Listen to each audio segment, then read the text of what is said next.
The sun was already high in the sky when Laura's old car began to cough and shake. The dusty road stretched far into the horizon, surrounded by nothing but dry sand, sharp rocks, and lonely cactus plants, standing like silent guards. The air shimmered with heat, and the wind carried only the sound of emptiness.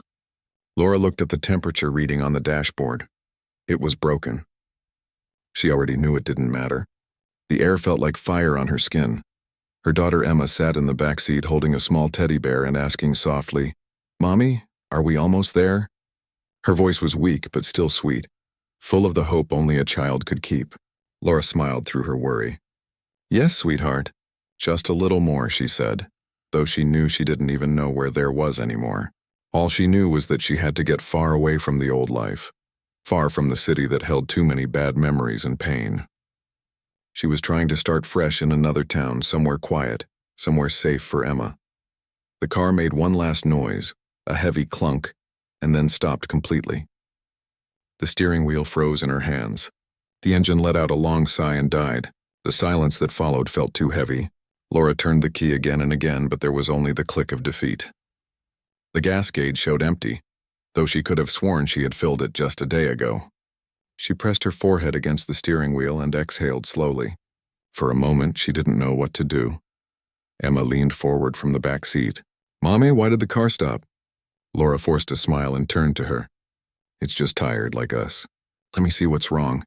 She stepped out of the car and the heat hit her like a wall. The air was so dry it made her lips crack instantly. She walked around to the front, lifted the hood, and a cloud of hot air escaped like a warning.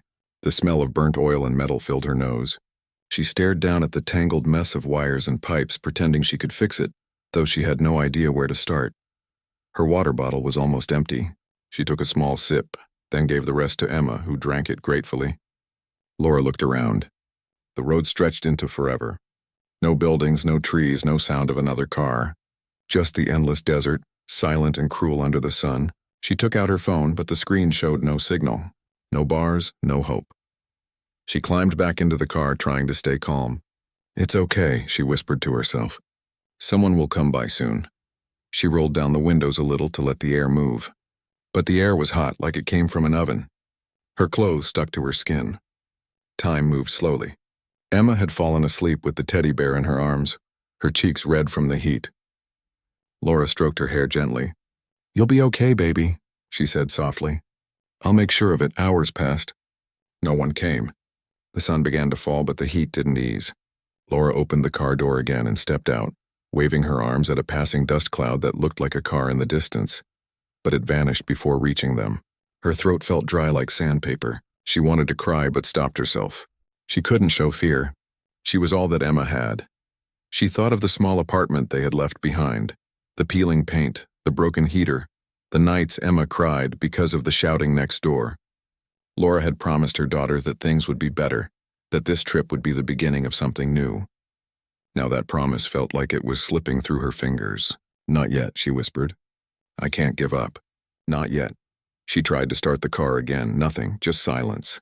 The last of her food was gone, and the little juice box Emma had saved was empty. Laura tore a piece of her sleeve and wiped sweat from her face.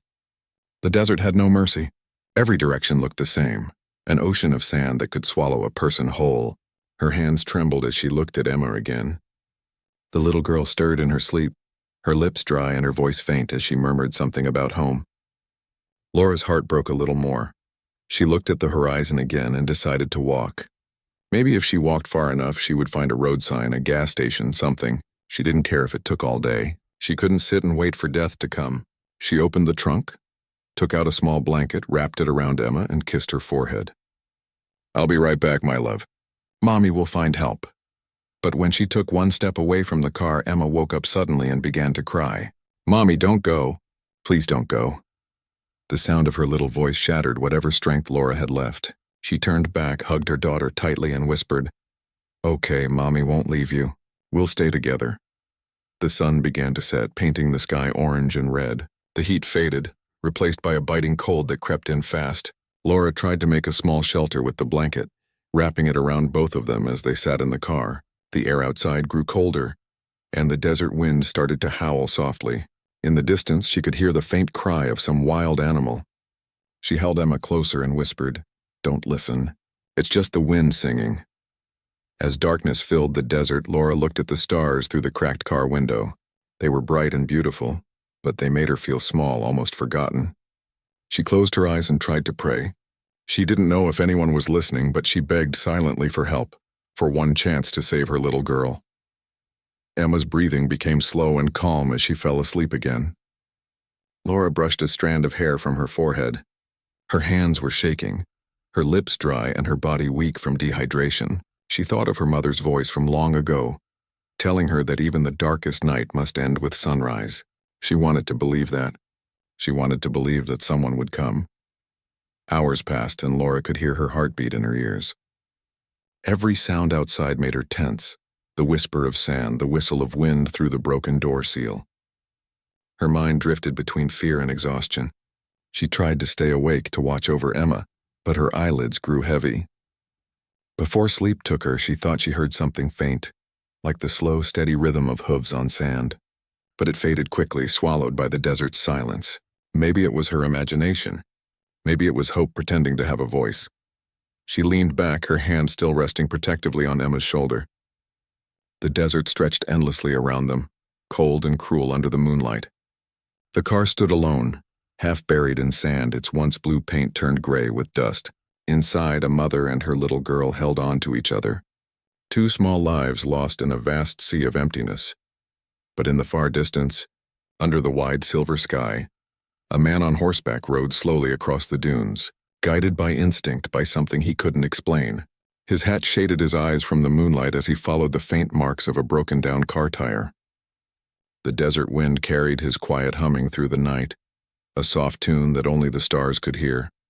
Laura didn't know it yet, but help was already on its way. The night in the desert was colder than Laura had ever imagined. The heat of the day had disappeared as if it had never been there at all. The wind was sharp now, blowing fine sand through the cracks of the car windows. Every gust made the old car groan softly. Laura sat in the front seat, her arms wrapped tightly around Emma, who was sleeping on her lap. The little girl's face was pale, her lips dry, and her small hands were cold. Laura rubbed them gently, whispering, "It's okay, baby. Mommy's got you. Just stay with me." Her breath came out in small clouds. She could see her reflection faintly in the window, her hair messy, her face tired, eyes hollow but still holding a spark of determination. She couldn't give up, not when her daughter's life depended on her. She thought about what would happen if no one came by morning. The thought filled her chest with fear so strong it almost made her sick. She reached into the glove compartment, hoping she had missed something earlier, an old bottle of water, maybe a snack. All she found were a few receipts, an old photo of her and Emma at a park, and a half-melted piece of chocolate wrapped in foil. She smiled sadly and broke it in half. She let Emma eat her piece even though the girl was still half asleep. "It's okay, sweetheart. Mommy's not hungry," she whispered, though her own stomach ached. The wind howled louder now, like a voice warning them that they didn't belong here. Laura tried to start the car again just to hear a sound, something human, but the engine made no noise at all. She leaned her head back against the seat and looked up through the windshield at the stars. There were so many of them, beautiful, clear, cold. She remembered how Emma used to point at them from their apartment window, naming them after cartoon characters. Now they looked like distant fires too far away to help. She whispered quietly into the silence, "Please, somebody, please help us." Her voice cracked halfway through and the sound faded into the wind. She had never felt this alone before. The world seemed endless and empty, as if they were the last two people left. The hours dragged on. Laura tried to stay awake, afraid that if she slept she might never wake up again. Her eyes burned, her throat ached, and her hands trembled from the cold. Every time Emma stirred, Laura pulled her closer. She began talking softly, just to hear a voice, even if it was her own. She told Emma stories. About the seaside they would visit one day, about a little white house with flowers, about a new beginning that waited for them somewhere out there. Her words were shaky, but they kept her mind from falling apart. At some point, she thought she heard something again, a soft, distant sound that didn't belong to the wind. She froze and listened. It came and went like faint steps, hooves maybe, but when she pressed her ear against the window, the sound disappeared. She shook her head. "It's just in your head," she told herself. "You're tired." But deep down, Something small and hopeful flickered inside her heart. Morning came slowly, painting the desert in pale pink and gold. The cold didn't leave right away. Instead, the sun and frost met halfway, creating a strange stillness. Laura opened her eyes and blinked against the light. Her body felt heavy, her tongue dry like paper. Emma was awake, watching her with sleepy eyes. "Mommy, I'm thirsty," she said weakly. Laura's heart broke. "I know, baby," she said softly. "Hold on a little more. I'll find something soon." She searched again through the car, looking under the seats, in the trunk, anywhere. Nothing but dust, an old blanket, and some empty wrappers. She felt dizzy when she stood up outside. The ground shimmered with heat again. The desert stretched endlessly in every direction. It felt like a trap with invisible walls. Laura cupped her hands and looked at the horizon, hoping for any sign of life. A bird, a shadow, a sound. The silence was heavy, pressing against her ears. She wanted to scream just to break it. She wanted someone to hear her, even if it was a stranger. By noon, the heat was unbearable again. Her skin burned, her lips cracked, and every breath hurt. She tore a piece of her shirt and tied it around Emma's head to keep the sun away. The little girl's face was red, her eyes half closed. Laura lifted her and carried her a few steps from the car, looking around.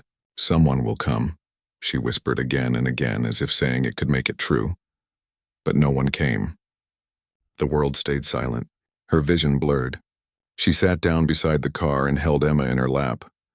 "We'll wait until the evening," she said softly. "It's cooler then. Maybe someone will pass by at night." She leaned against the car door, her body shaking from exhaustion. She felt tears slip down her cheeks, but she didn't wipe them away. She was too tired. The afternoon crawled by slowly. The heat softened, turning into warm air that moved lazily across the sand. Laura closed her eyes for a moment.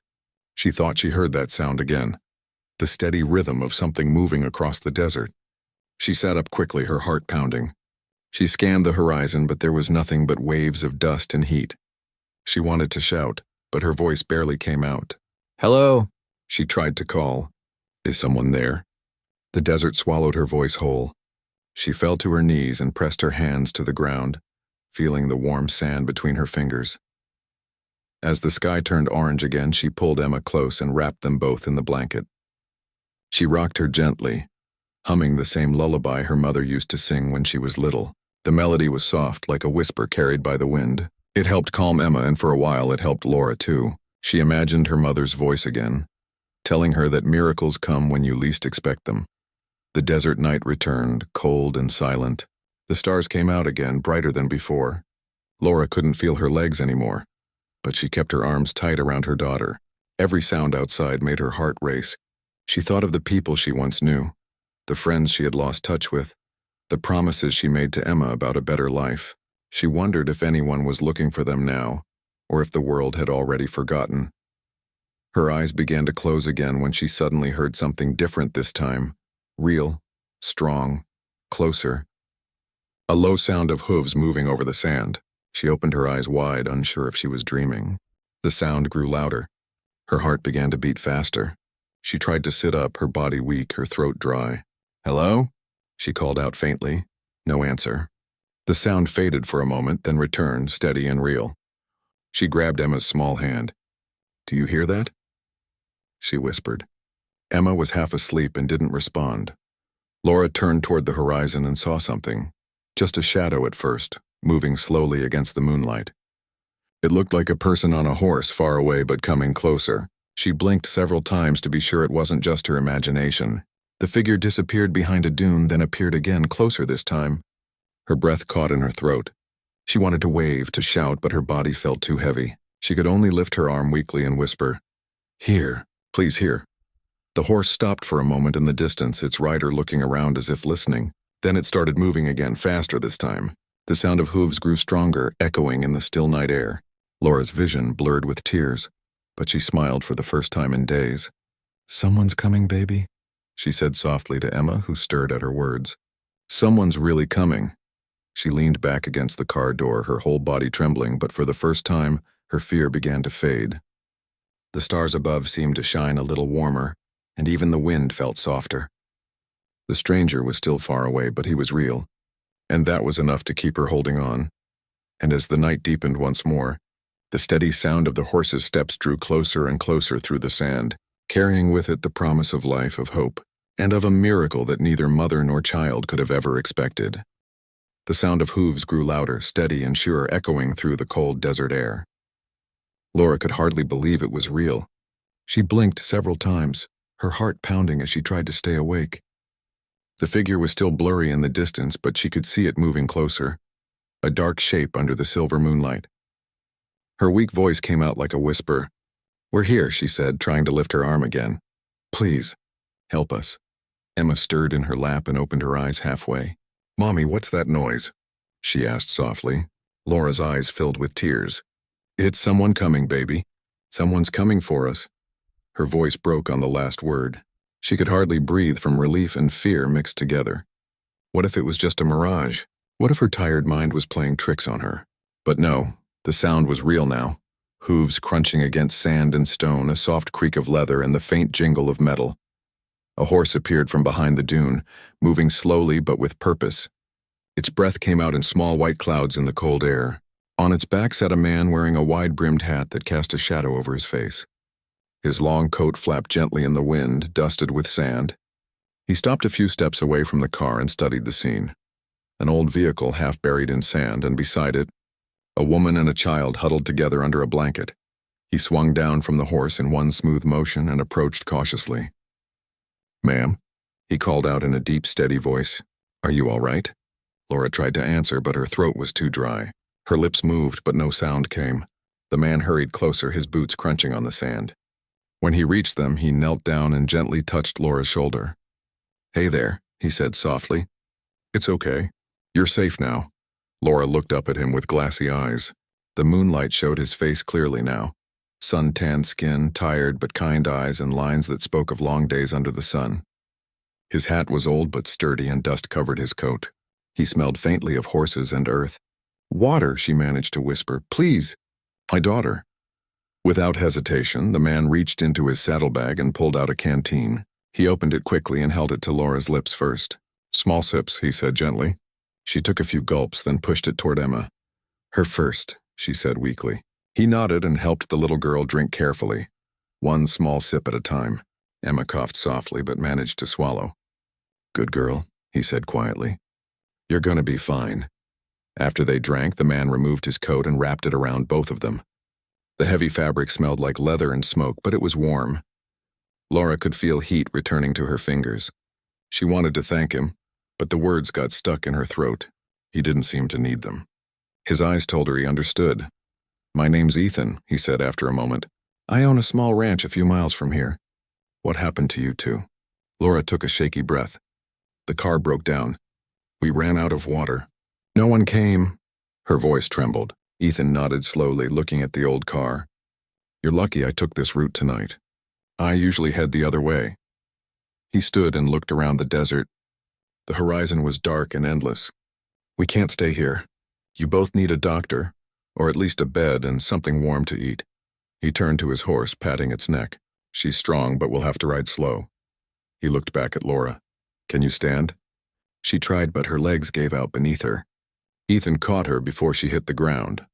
"Easy now," he said softly. "Don't push yourself." He lifted Emma first, wrapping her gently in the blanket. The little girl looked at him sleepily and whispered, "You have a big hat." Ethan smiled faintly. "That's right, sweetheart. It keeps the sun out." He secured her on the saddle, holding her steady as she leaned against the horse's neck. Then he turned to Laura. "Your turn." She hesitated, embarrassed and weak, but Ethan didn't wait. He lifted her in his arms as if she weighed nothing. Laura wanted to protest, but her voice failed her again. He carried her to the horse and placed her behind Emma, making sure the blanket covered them both.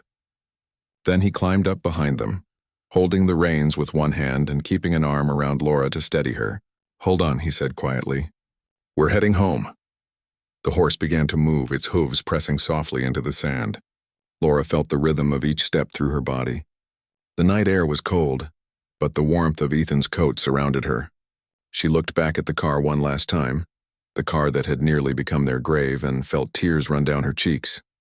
She whispered, "Thank you," though she wasn't sure if she was speaking to Ethan or to something higher. They rode in silence for a long while. The desert stretched around them, silver under the moonlight. The stars above looked closer now, almost kind. Emma fell asleep quickly, her small head resting against the horse's mane. Ethan kept his arm steady around her to make sure she didn't slip. Laura leaned against his chest, feeling his steady heartbeat and the slow rise and fall of his breath. For the first time in days, she felt safe. After an hour, Ethan slowed the horse as they reached a narrow dirt path winding between low hills. In the distance, Laura saw a faint light, small and warm like a candle. "That's my place," Ethan said quietly. "Almost there." The words sounded like magic. The idea of warmth, food, and safety seemed unreal.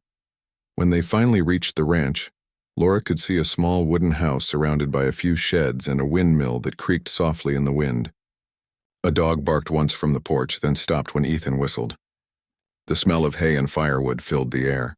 He helped Laura down carefully, then carried Emma inside. The house was simple but welcoming. A fire burned in the stone fireplace, filling the room with a golden glow. A woman appeared from the kitchen, a kind-looking lady in her 40s with a soft smile. "Ethan, what on earth?" she began, then stopped when she saw the two strangers. Ethan said quickly, "Found them out by the desert road. They need water and food, maybe some blankets." The woman nodded immediately and hurried to help. "Bring them near the fire," she said gently. "I'll warm up some soup." Ethan placed Emma on the couch and helped Laura sit beside her. The warmth of the fire felt like heaven. Laura closed her eyes and sighed deeply. The woman returned with a steaming bowl and pressed it into her hands. "Eat slowly, dear," she said kindly. "You're safe now." As Laura took the first small spoonful, tears filled her eyes again. She hadn't realized how much she had missed the taste of real food, the sound of another person's voice, the feeling of safety. Emma woke up enough to sip from a cup of warm milk, smiling sleepily at Ethan. "You saved us," she murmured softly. Ethan chuckled lightly, tipping his hat back. "Nah, little one. I just happened to be passing by at the right time." Laura looked at him, her voice quiet but full of emotion. "No, you didn't just pass by. You came exactly when we needed you." Ethan looked down, a humble smile touching his face. "Guess the desert wanted me to find you." Later that night, as the fire crackled and the wind howled softly outside, Laura and Emma finally fell asleep on the couch under thick blankets. Ethan stood near the window, looking out at the dark horizon. The stars shone bright and the desert stretched silent and endless once more. He took off his hat and held it in his hands, thinking about how close those two lives had come to being lost forever. He didn't know who they were or what their story was yet, but something told him that meeting them wasn't just chance. Behind him, the woman whispered softly, "You did a good thing tonight." "Ethan?" He nodded slowly, still watching the stars. "No," he said quietly. "It wasn't me. It was something bigger. I just listened when it told me to turn around." Outside, the wind carried a faint sound like a sigh of relief from the desert itself, and inside, under the warm light of the fire, a mother and her little girl slept peacefully for the first time in a very long while. Morning sunlight touched the small wooden house, turning its windows gold. The desert outside looked calm again, almost peaceful, as if the cruel night had never happened. Inside, the smell of warm bread and coffee filled the air. Laura opened her eyes slowly, feeling something soft under her cheek. For a moment, she didn't know where she was. Then she saw the fireplace, the old rocking chair, and Emma sleeping beside her under a thick blanket. Memories from the night before came rushing back. The horse, the stranger, his gentle voice telling her she was safe. She sat up slowly, her body still weak but much better than before. Her hands no longer trembled and her lips didn't burn with dryness. She looked around the cozy room. A wooden table stood near the window, covered with plates of food, fresh eggs, butter, and bread. The woman from last night, Ethan's sister, was by the stove, humming softly as she stirred a pot. She turned when she saw Laura awake and smiled kindly. "Good morning, dear. You slept through most of the night. You must have needed it." Laura nodded slowly. "I don't even remember falling asleep," she admitted, her voice quiet. "You saved us." The woman walked closer and placed a hand on her shoulder. "My brother did the saving. I'm just glad he listened to his instincts. My name's Clara. You can rest here as long as you need to. Laura looked at Emma, who was beginning to wake up. The little girl rubbed her eyes and smiled when she saw the food. Mommy, it smells good, she said softly. Laura's heart melted. It had been so long since she'd seen her daughter smile without fear or hunger. Clara chuckled gently. She's just like my boys used to be. Come on, let's get you both fed. Ethan entered from outside, dusting his hat and boots. The sunlight caught his face, showing the lines of hard work but also a quiet kindness that made him seem stronger than words. Morning, he said, tipping his hat slightly. You look a bit better today. Laura smiled faintly. Thanks to you. I don't know how to ever repay you. Ethan shook his head. Don't think about that now. You just focus on getting well. The desert can be cruel, but you made it through. That says something. He helped Emma onto a chair, and Clara poured milk for her while Laura ate slowly, each bite feeling like a blessing. For the first time in days, she didn't feel fear in her stomach. She just felt warmth. Warmth from food, from kindness, from being alive. After breakfast, Laura asked if she could step outside. Clara handed her a shawl to block the sun, and Ethan walked her to the porch. The morning air was crisp, filled with the sound of the windmill creaking slowly. A few chickens wandered near the fence, pecking at the dirt. The desert stretched endlessly beyond, but here it felt different, alive, full of small sounds and gentle color. It's beautiful, Laura said softly. I used to think the desert was only full of death. Ethan nodded. It can be harsh, that's true. But it also teaches you things. How to listen, how to wait, how to survive. Laura looked at him carefully. His face was calm, but his eyes carried a depth that spoke of loss and experience. You live here alone? She asked. Mostly, he replied. Clara visits often to help around. Used to be more of us out here. Family, friends, ranch hands.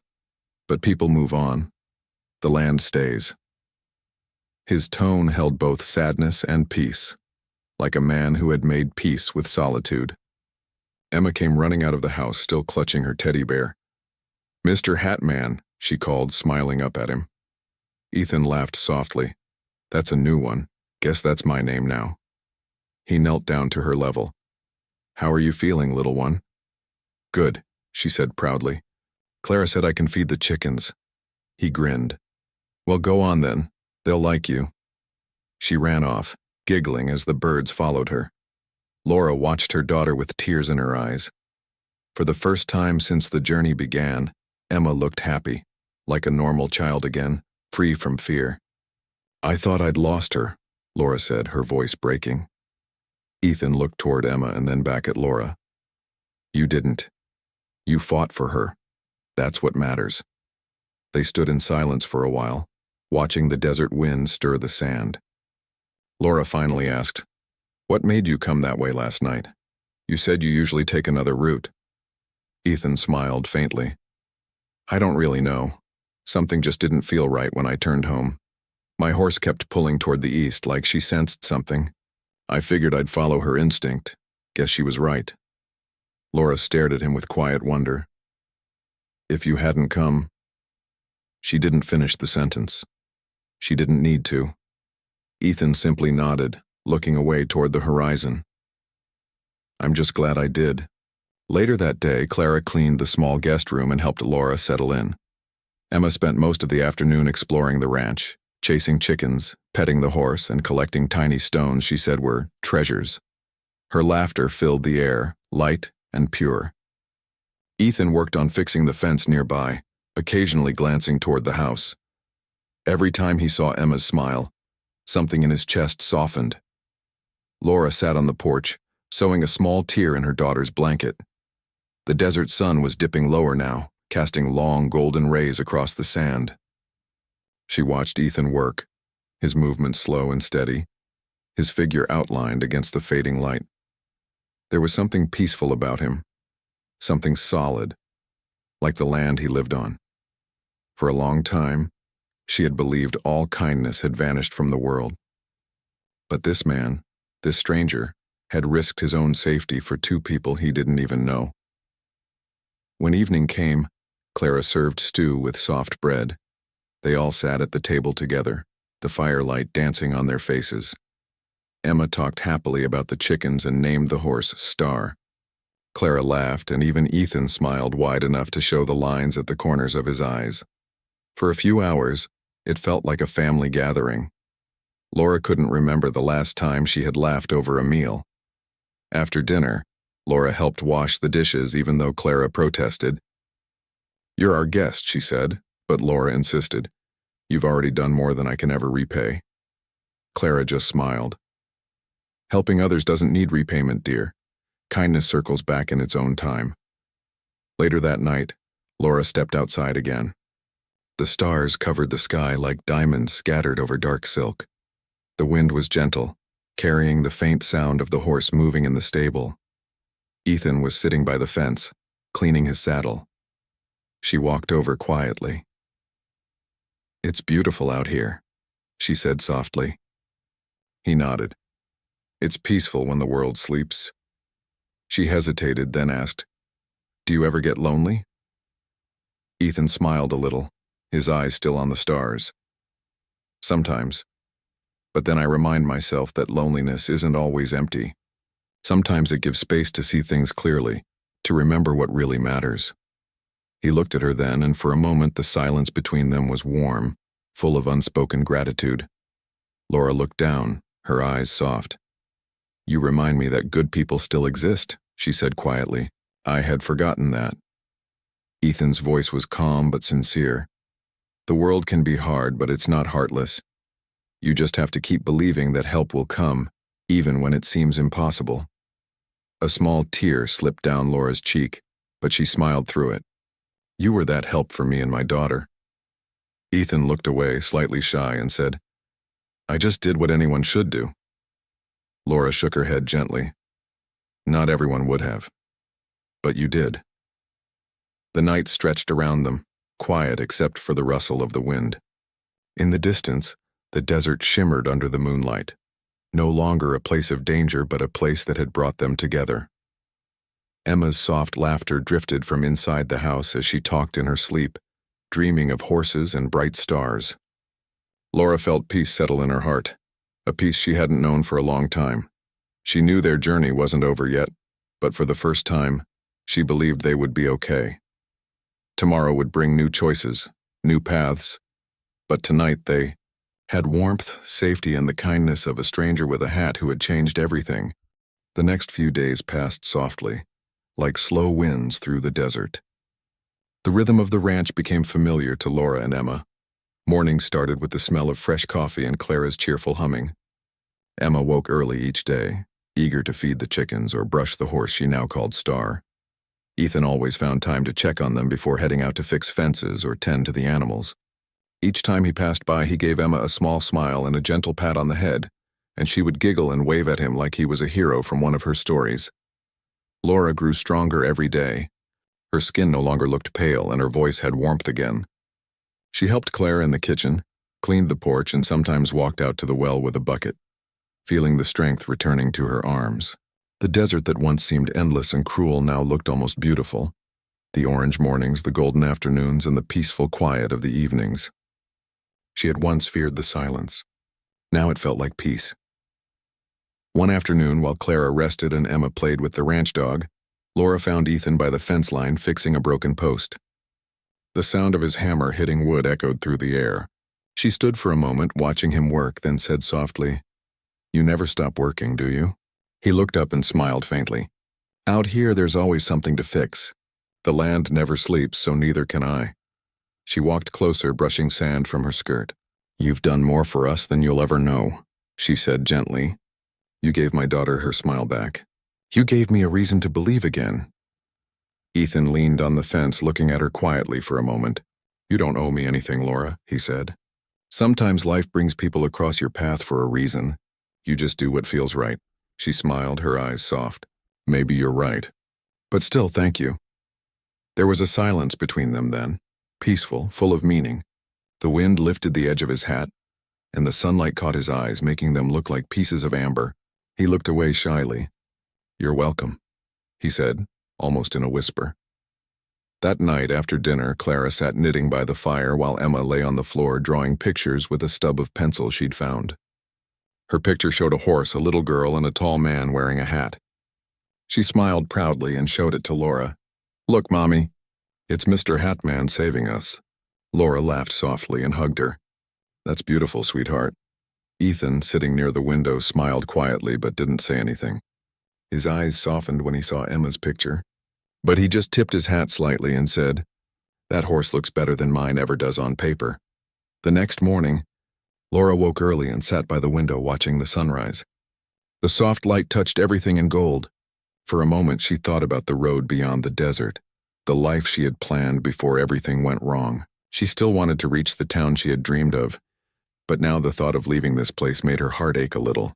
This small ranch, with its warmth and kindness, had become a safe place for her and Emma, a home, even if it wasn't truly hers. Later that day, she spoke to Clara while helping with the dishes. "I need to start planning again," Laura said softly. "I can't stay here forever. I need to find work, a place to live." Clara looked at her gently. "Of course, dear. But don't rush. You've both been through a lot. There's a small town about 20 miles north, nice people there. I'm sure someone will have work for you. Ethan can help you get there when you're ready." When Ethan came in from outside, Clara mentioned Laura's plan. He nodded slowly but didn't speak right away. He looked at Laura for a long moment, then said, "You should do what's best for you and Emma. You've both earned a better life." There was a strange heaviness in his voice, as if those words were harder to say than they should have been. Laura smiled, though her heart felt tight. "Thank you, Ethan. I'll never forget what you've done for us." That evening after dinner, Ethan took Emma outside to show her how to whistle using a blade of grass. Her laughter echoed through the air as she tried again and again, never quite making the sound but laughing harder each time she failed. Laura watched from the porch, smiling. The sight of Emma's joy filled her chest with warmth. It was a kind of happiness she thought she would never see again. When Emma finally got tired and went inside, Laura joined Ethan near the fence. "She loves you," she said softly. "You remind her of her grandfather, I think. He wore a hat too." Ethan chuckled. "Then he must have been a good man." Laura nodded, looking out at the desert horizon. "He was, and you are too, Ethan." He looked at her, then down at the ground. "I just try to do right," he said. She smiled faintly. "That's what makes you different." They stood there quietly, watching the sun disappear behind the dunes. The wind carried the smell of sage and sand. It was peaceful, almost too peaceful. Laura finally said, "We'll be leaving in a few days. I found the name of that town Clara told me about. Maybe I'll find a small job there." Ethan nodded slowly, his voice low. "You'll do fine. You're stronger than you think." The next morning, Ethan hitched up the old truck parked behind the barn. "It's not much, but it'll get you to town," he said. Laura packed the few things Clara had given them, some clothes, food, and a small bag of supplies. Emma carried her teddy bear and a drawing of the horse and Mr. Hatman. She waved goodbye to the chickens and kissed Star on the nose. "I'll miss you," she said softly. The horse snorted gently, as if understanding. Clara hugged them both tightly. "You'll always have a place here," she said. "If you ever need a home, this door is open." Laura's eyes filled with tears. "Thank you, Clara. You've been like family." Then she turned to Ethan. He stood by the truck, hat in hand, his face calm but his eyes saying everything he didn't. She stepped closer. "I don't have enough words to thank you," she said. "You saved us, Ethan. You gave me back my faith in people." He looked at her quietly for a moment, then said, "Sometimes the desert takes things from you. Sometimes it gives them back." His voice was soft, filled with a warmth that made her heart ache. Laura smiled through her tears. "You gave us back everything." He tipped his hat slightly. "Then I guess the desert did something right." Laura climbed into the truck with Emma. The engine started after a few tries, coughing before settling into a steady hum. Emma leaned out the window and waved. "Goodbye, Mr. Hatman," she shouted. Ethan smiled and waved back. "Goodbye, little lady. You take care of your mom, all right?" "I will," she said proudly. The truck began to move slowly down the dirt path, the wind lifting dust behind it. Ethan stood there long after the truck disappeared into the horizon. The desert stretched out before him, endless and quiet once more. He placed his hat back on his head and whispered softly, "Safe travels." Hours later, as Laura drove through the golden light of afternoon, she looked in the rearview mirror. The ranch had vanished from sight, but its memory remained vivid. The sound of the horses' hooves, the warmth of Clara's kitchen, and Ethan's calm voice. She reached out and took Emma's hand. "We're going to be okay now," she said softly. Emma nodded sleepily, clutching her teddy bear. "Because the man with the hat found us," she murmured. Laura smiled, her eyes glistening. "Yes, sweetheart. Because of him." She looked ahead at the open road, the sky stretching wide and bright above. The desert no longer felt cruel. It felt like part of their story, a place where hope had returned when everything seemed lost. And far behind them, at a small wooden ranch surrounded by endless sand, a man with a hat stood watching the sunset. The wind brushed past him gently, carrying with it the faintest echo of a child's laughter. He smiled quietly, knowing that somewhere out there 2 lives he'd saved were beginning again.